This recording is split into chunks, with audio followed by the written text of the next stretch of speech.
that we definitely enjoyed. Now moving into game number 4, Gallegation.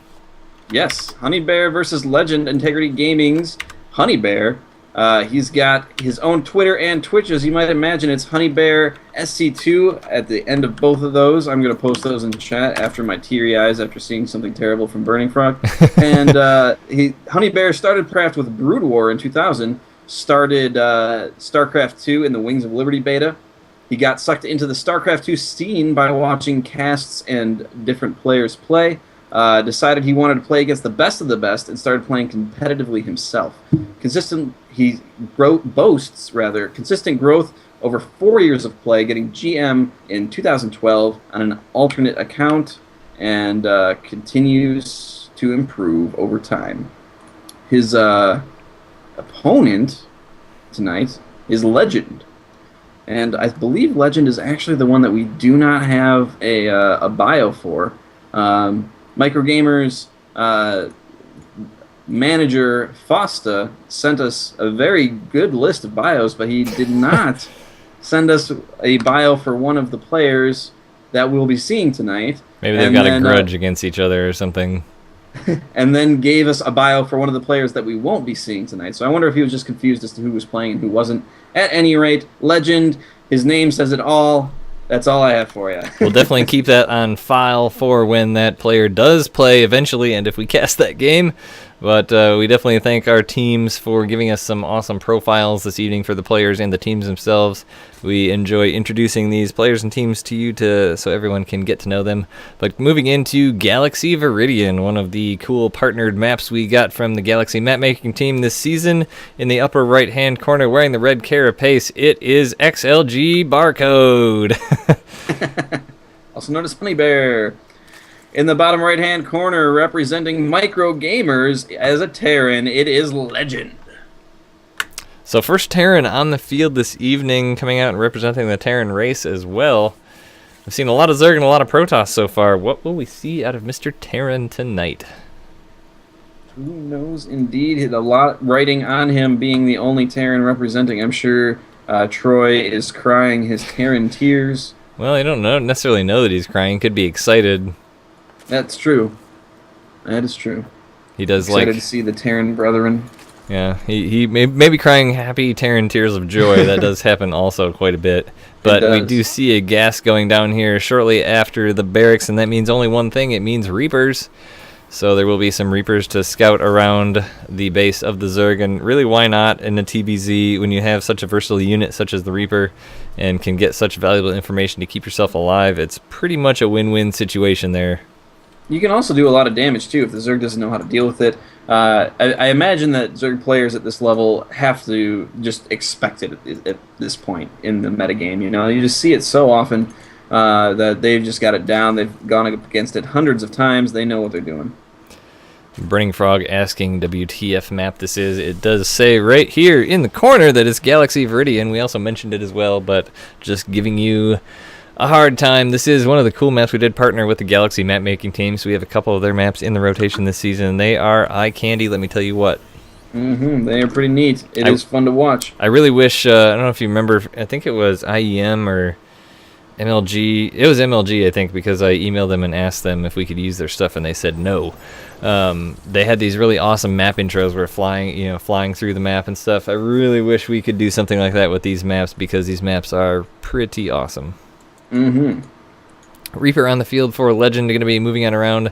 SCV taking a little coffee break at the ramp there. Second one taking, it must be break time. 15-minute break, everybody.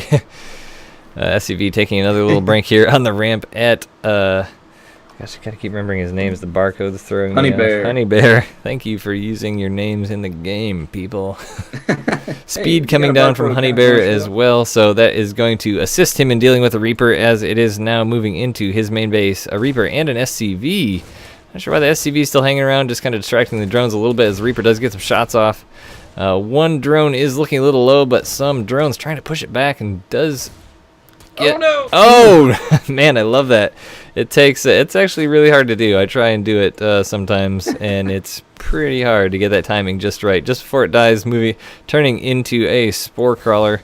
Now joining up with his Reaper brethren out here. Off creep, these Zerglings are a bit of meat fodder here for the Reapers, as they're able to jet away from them a little bit.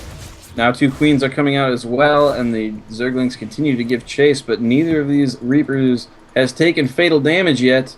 The one in the red, but they will be healing up here shortly, and I feel like he got a decent amount done there. The resources lost is in the favor of Legend as opposed to Honey Bear, but only by 25. Well, so Legend one going more crazy here too. He's got his factory coming down. Starport should follow. He has a expansion going down at his natural, which is fairly exposed, with speed finishing up here for the Zerglings of Honey Bear. Thanks, Burning Frog, for saying Honey Badger. Now every time I want to say Honey Badger. Or Troy, whoever that was. But also putting down a command center in the base, so he is going to be going expansion crazy. Hellions coming out 2 at a time, 2 by 2 from the Factory of Legend. A great play. I do like speed is done, so the Zerglings are going to come in. This orbital command here is definitely going to have to lift off. It is not going to be able to take the heat from these Zerglings. Yeah, absolutely, but those Zerglings are going to be taking a lot of heat from those Hellions. As soon as they pop out, which is any second here, popping out back into the base, defending that ramp. The ability of Terran to lift up buildings is pretty handy. Oh, nice Hellion hit there, hitting almost every single one of those Zerglings. Yeah, they're going to have to run away and take some time to heal back up. A single Ling going back in to see what the scout is. Looks like we're seeing a Banshee coming out of Legend here, a play that we don't see. I feel like I don't see as often in TVZ, but we saw once last week with basically all Banshees.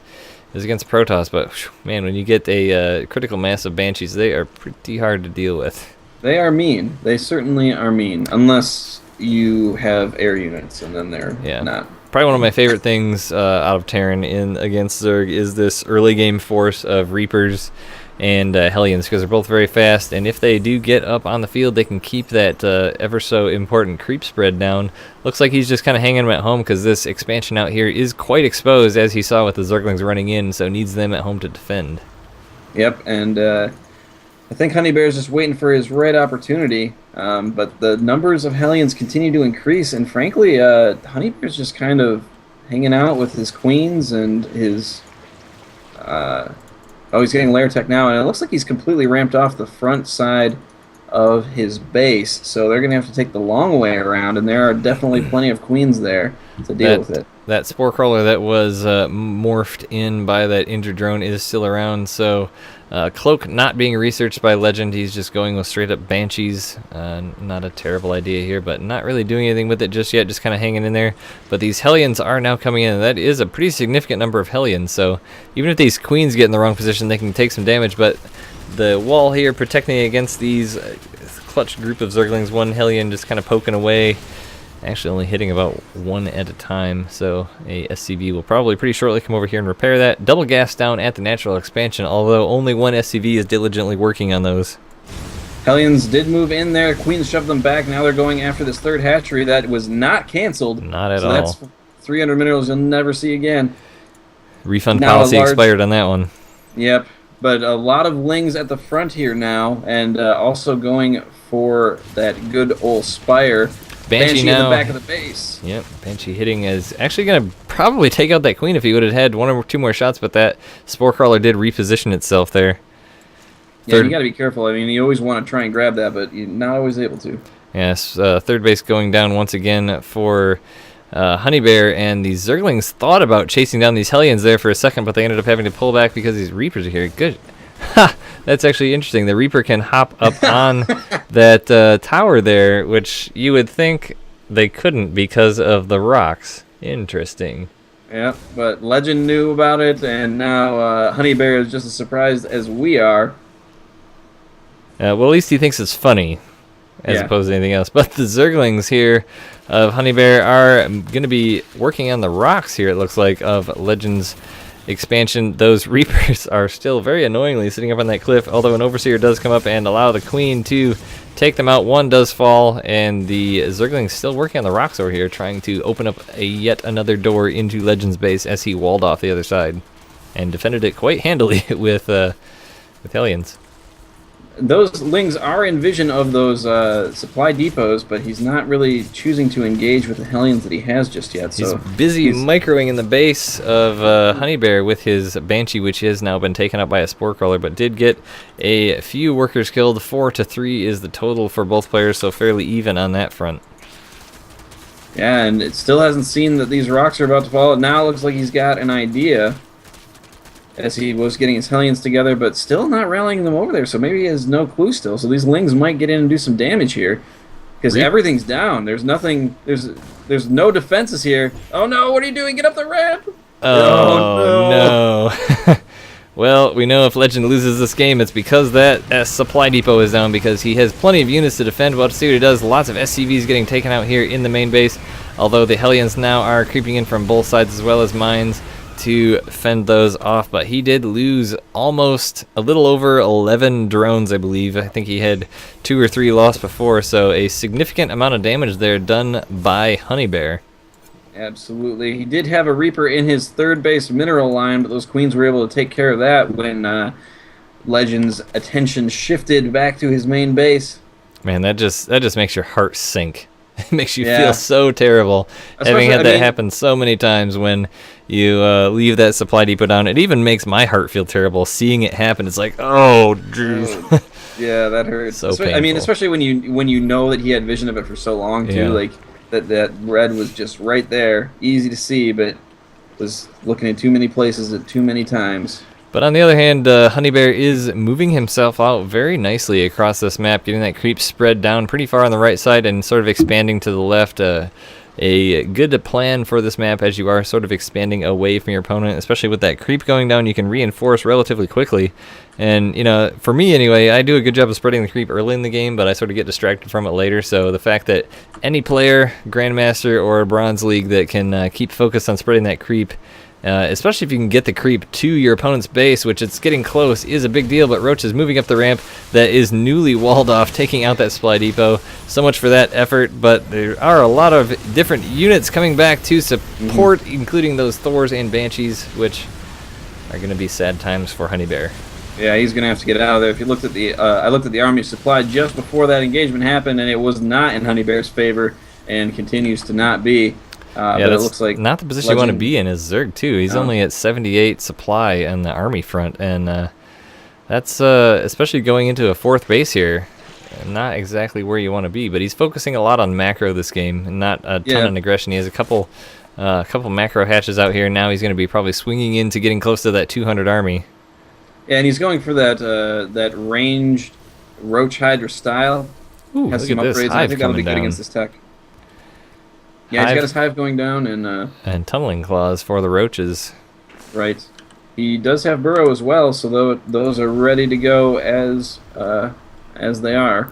We have seen quite a lot of TVZ games with this Mech Terran style, and the longer it goes, the nastier it gets, as some roaches are poking in on the right side and some roaches poking in on the left side as well. Tank nicely placed on top of that little, I don't know what you want to even call that there, but not much that Honeybear can actually do about it up there. No.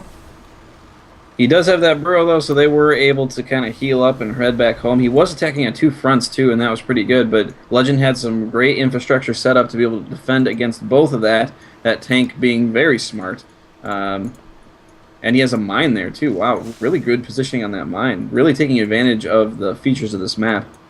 Yeah, and it looks like the army supply of Honeybear is still behind that of Legend. This is actually pretty incredible. But it's not hard to build a pretty big supply with mech, I suppose, given that all of the units have such a heavy supply count. There are SCVs attached to these Thors here, but I mean, these Thors, along with the tanks and Hellbats,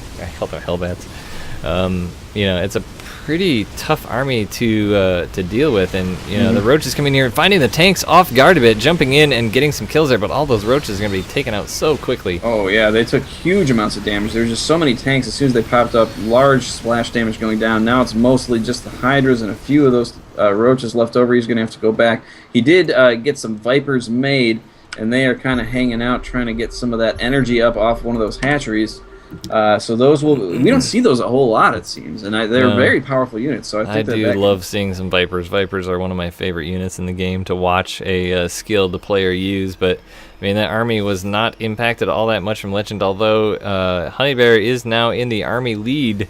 This army of Legend is quite strong. Upgrades are fairly even, 1-1 for the mech units and 1 ranged and 1 armor for Honey Bear, but Honey Bear is starting to swing into the big macro here, as he does have 4 bases, 4 full energy Vipers, so that is going to be definitely a force to be reckoned with, and this creep now is getting closer and closer to the base of Legend. That's right. Both players' 2-2s are finishing up right now, just before this engagement, and now Honey Bear moving into the other side. Unfortunate timing there for Legend as he's getting out of there. Oh, those pulls from the Vipers weren't that great, unfortunately, due to the map there, but once again trying to pull, not great, and continues to pull over, but great pulls overall in terms of the targeting, trying to get those tanks out of there, take care of those, and now the forces of Legend are dwindling quite quickly. Roaches and Hydras moving in to do their dirty work. This is exactly what we were talking about. I mean, Honey Bear was behind for so long, but he was able to unabatedly expand and get this pretty nasty army up. And now, with those Vipers, like you said, even though those yoinks weren't the best, they were pretty imperative as well. That mine does take a shot on those Roaches, but not a whole lot of damage dealt. Now forced to move out of his natural expansion, so the mining capacity of Legend is really crippled here. And he lost that command center too. That did not get out of there. So that is going to hurt. He's going to have to take some time to rebuild that. More units are streaming across the map for Honey Bear. He is in full attack mode now, not even bothering to rally near his base. Just continue the attack forward. And oh no, still not able to get that up. You can tell he definitely tried as all the ones went up around it, but the forces of Honey Bear just moving right on into the main base of Legend. Not able to supply quick enough, and Legend GG's. Wow. I mean, you know, we've seen some really, really interesting games from our Zerg players this evening. Very different games, and I'm really excited because I feel like that's what Zerg needs. Zerg, I feel like, is one of those races that people just kind of get in the groove of certain builds, and I really enjoy seeing these ones that break out of that. I mean, it's fairly unusual to see a Zerg player that's behind in the army supply, the drone supply, for such a long period of the game, and then all of a sudden, wham, just really, I mean, he just got up to 200 very quickly and just busted right in, especially coming through that weird, very narrow attack angle on the right side that he came in on. Yeah, he really was kind of on the back foot there for quite some time. I felt like he was really putting defenses together that were very bare bones, you know, not really investing too heavily in his army. And frankly, it was kind of, I was getting anxious for him, watching how few units he had trying to deal with what he was trying to deal with. Mostly Lings going up against a lot of Hellions, those Reapers being incredibly harassing, but he was able to catch the break when he was able to get those Lings in on those down supply depots, doing lots of damage to the mineral line. That went in his favor, kind of got under his opponent's skin and was able to really keep holding those defenses, build up his macro, and pull it out. You know what he took advantage of, though? I mean, he saw that his opponent was going that heavy mech Terran style, and one of the greatest weaknesses of that is its immobility. So, I mean, he can't really be harassing as much. So, I mean, it was a good play and a good idea on Honey Bear's part to say, okay, you know what, I'm just going to... And he did a good job poking sort of on different angles, not really caring. That's what put him behind the army supply a few times, is not really caring if he lost small batches of roaches, just to remind Legend that he was there and keep poking so that he would keep that massive army at home, allowing him to continue to macro out and then all of a sudden get that great big swell. But really awesome games.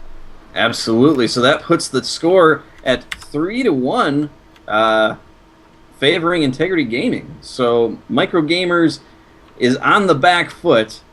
They have to win all the remaining games in order to take this series. Absolutely, but we're going to take a real brief break here before we get into game number 5 to see if Integrity Gaming closes it out, or if MicroGamerZ is able to take a game to get back into it. So hang with us for 30 seconds, and we'll be right back.